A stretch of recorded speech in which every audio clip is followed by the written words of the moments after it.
আল্লাহ রাব্বুল আলামিন দুনিয়াকে সাজিয়েছেন দ্বীনের মাধ্যমে, ইসলামের মাধ্যমে। আর এই দ্বীনকে সাজানোর ক্ষেত্রে অগণিত পয়গম্বরকে দুনিয়াতে এনেছেন। যে হযরতে নূহ আলাইহিস সালাতু ওয়াস সালামকে সংক্রান্ত করে আল্লাহ রাব্বুল আলামিন কুরআনুল কারীমের মধ্যে একটি সূরা দিয়ে দিলেন, সূরাতুন নূহ। জোরে বলি সুবহানাল্লাহ। দেখেন আল্লাহ রাব্বুল আলামিন হযরত নূহ আলাইহিস সালাতু ওয়াস সালামের ঘটনা কুরআনুল কারীমের অনেক সূরার মধ্যে আলোচনা করেছেন। সম্মানিত বন্ধুগণ, ভূমিকা বেশি লম্বা করব না। আল্লাহ রাব্বুল আলামিন এই দিনের পরিবেশে আমাদেরকে বসার মতো সুযোগ করে দিয়েছেন। এটা আল্লাহ রাব্বুল আলামিনের দয়া, কৃপা ছাড়া, মেহেরবানি ছাড়া আর কিছুই নয়। আল্লাহ রাব্বুল আলামিন তার প্রিয় নবী হযরত নূহ আলাইহিস সালাতু ওয়াস সালাম যিনার মনের জীবনের কষ্টের কথা বলতেছেন, আল্লাহ রাব্বুল আলামিনের সাথে শেয়ার করতেছেন। আমরা তো দিনে মানুষকে একবার দুইবার নামাজের কথা বলি, একবার দুইবার ভালো কাজের কথা বলি, কিন্তু হযরত নূহ আলাইহিস সালাতু ওয়াস সালাম একদিন নয়, দুই দিন নয়, এক মাস নয়, দুই মাস নয়, এক বছর নয়, দুই বছর নয়, হযরত নূহ আলাইহিস সালাতু ওয়াস সালাম তার কওমকে ৯৫০ বছর পর্যন্ত একাধারে দাওয়াত দিয়েছে।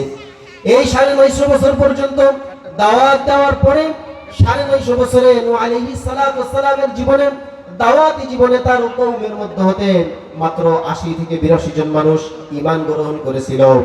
এমন তো অবস্থায় হযরত নূহ আলাইহিস সালাতু ওয়াস সালাম ব্যথা পেলেন মনে, যে আমি এত কষ্ট করে দাওয়াতি কাজ করলাম, এই দাওয়াত মানুষের কাছে দাঁড়ে দাঁড়িয়ে পৌঁছালাম, এক আল্লাহ রাব্বুল আলামিনকে মেনে নেওয়ার কথা, এক ইলাহকে মেনে নেওয়ার কথা, দুনিয়ার সমস্ত তাগুত, দুনিয়ার সমস্ত পরশক্তিকে বাদ দিয়ে এক ইলাহকে মেনে নেওয়ার জন্য আমি মানুষের দ্বারা দাঁড়িয়ে গিয়েছি।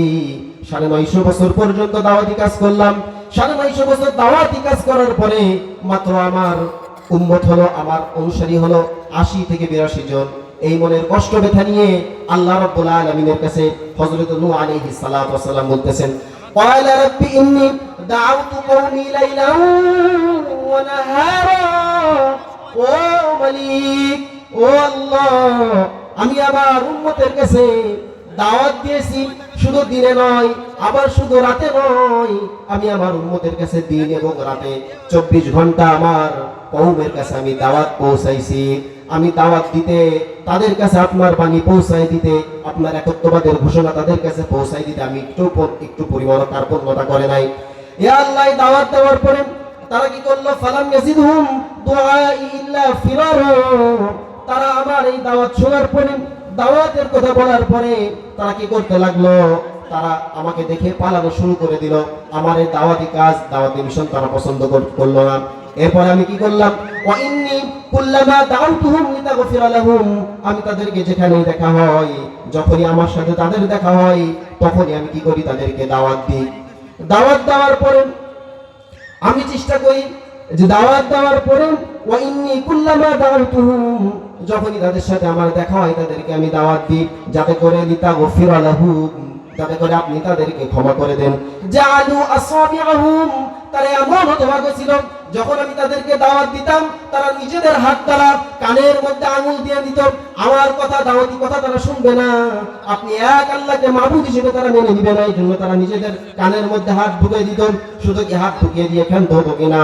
আল্লাহ রাব্বুল আলামিনের ভাষায় হযরত নূহ আলাইহিস সালাতু ওয়াস সালাম বলতেছেন, আসাবিআহুম ফি আযানিহিম ওয়াস্তাগশাউ সিয়াবাহুম। তারা শুধু কানের মধ্যে হাত দিয়ে এত পর্যন্ত ক্ষান্ত হতো না, তারা নিজেদের কাপড় দ্বারা নিজেদের মুখমণ্ডলগুলোকে ঢেকে ফেলতো, নিজেদের মুখমণ্ডলকে ঢেকে ফেলতো। আমি নূহ আলাইহিস সালাতু ওয়াস সালাম যেন তাদেরকে না দেখি, এই জন্য তারা কি করতো? আবদাল করে নিত। দুনিয়া সমাজের মধ্যে এখন এই স্বভাব পাওয়া যায়, ইমাম সাহেব যদি একটু নামাজের দাওয়াত দেওয়ার জন্য মহল্লার মধ্যে বেরিয়েছে, এদিকে আসো, এদিকে আসো, নামাজের জন্য আসো। এখন হুজুর যখন কন্টিনিউ দাওয়াতের কাজ শুরু করে দিয়েছে, যুবক কিছু থাকে নামাজ না পড়া যুবক হুজুরকে দেখা মাত্রই এই গলি ওই গলিতে দৌড় দেয়। কথা বলেন, দেয় কেনা? এই স্বভাবটা ছিল কাদের বলেন তো? এই স্বভাবটা ছিল হযরত নূহ আলাইহিস সালাতু ওয়াস সালামের কওমের মধ্যে এই স্বভাবটা ছিল। এই জন্য হযরত নূহ আলাইহিস সালাতু ওয়াস সালামকে দেখে তারা কি করত? মাথায় ঘোমর দিত, তাদের কাপড় দিয়ে তারা নিজেদের মুখগুলো আবৃত করে ফেলতো। এরপরে হযরত নূহ আলাইহিস সালাম বললেন, ওয়াসাররু, তাদেরকে যতই দাওয়াত দিই তাদের অন্তর শক্ত হয়ে যায়, ওয়াস্তাকবারু ইস্তিকবারা, তারা অহংকার অহমিকার মধ্যে পড়ে গেল। তারা নিজেদের গায়ের বল, নিজেদের জোর দেখায় আল্লাহ রাব্বুল আলামিনের হুকুমকে তারা মানলো না, আল্লাহ রাব্বুল আলামিনের হুকুমকে তারা ফলো করলো না। এইভাবে তারা আল্লাহ রাব্বুল আলামিনের সাথে নাফরমানি শুরু করে দিল। এমন তো অবস্থায় আল্লাহ রাব্বুল আলামিন এই একই আলোচনা আল্লাহ রাব্বুল আলামিন অন্য জায়গায় করতেছেন। এবার আল্লাহ রাব্বুল আলামিন বলতেছেন, ও আমার পয়গম্বর নূহ, তুমি কি করবা? তুমি হলো এখন আমি আল্লাহ রাব্বুল আলামিন জানিয়ে দিলাম, তোমার দাওয়াতে যেই মানুষগুলো সাড়া দিয়েছে এই পর্যন্ত, এদের থেকে বেশি মানুষ আর দাওয়াতে সাড়া দিবে না।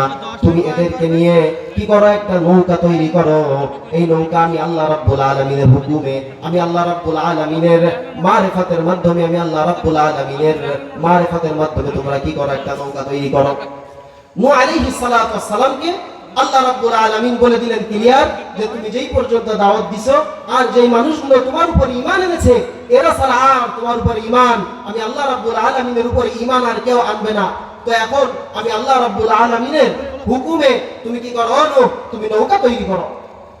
আল্লাহ রাব্বুল আলামিনের কথায় হযরতে নূহ আলাইহিস সালাতু ওয়াস সালাম নৌকা তৈরি করা শুরু করে দিলেন।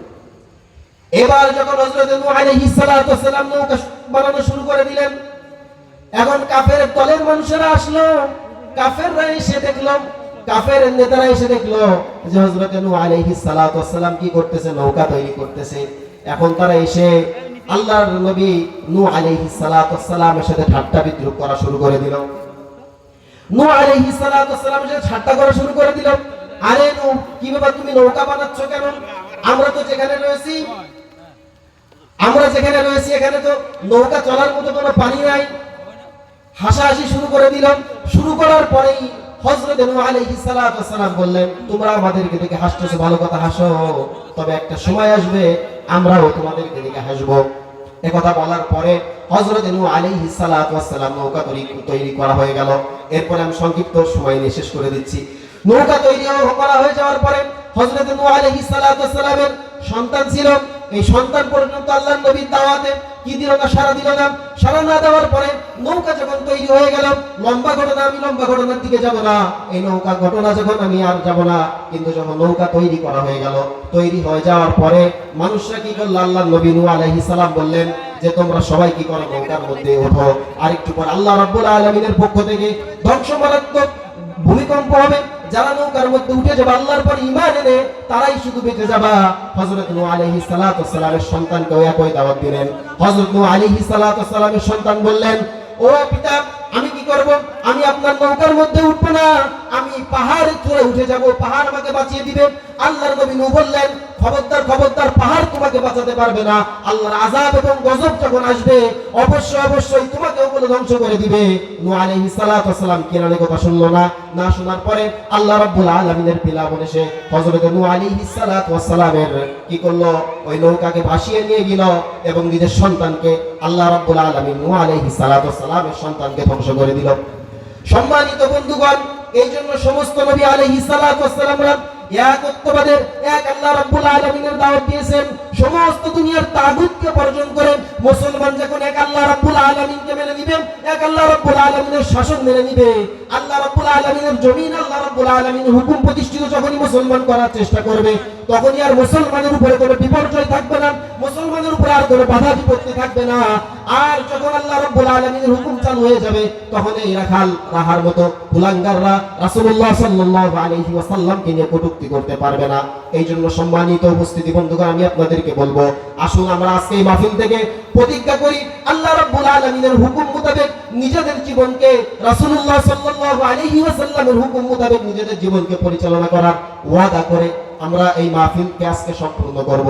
আল্লাহ তাআলা যে কথাগুলো বললাম, আমাদের সকলকে, আমি এবং আমাদের সকলকে এই কথাগুলো আমল করার তৌফিক দান করুন। আমিন। আখির দাওয়ানা আলহামদুলিল্লাহি রাব্বিল আলামিন। আসসালামু আলাইকুম ওয়া রাহমাতুল্লাহ।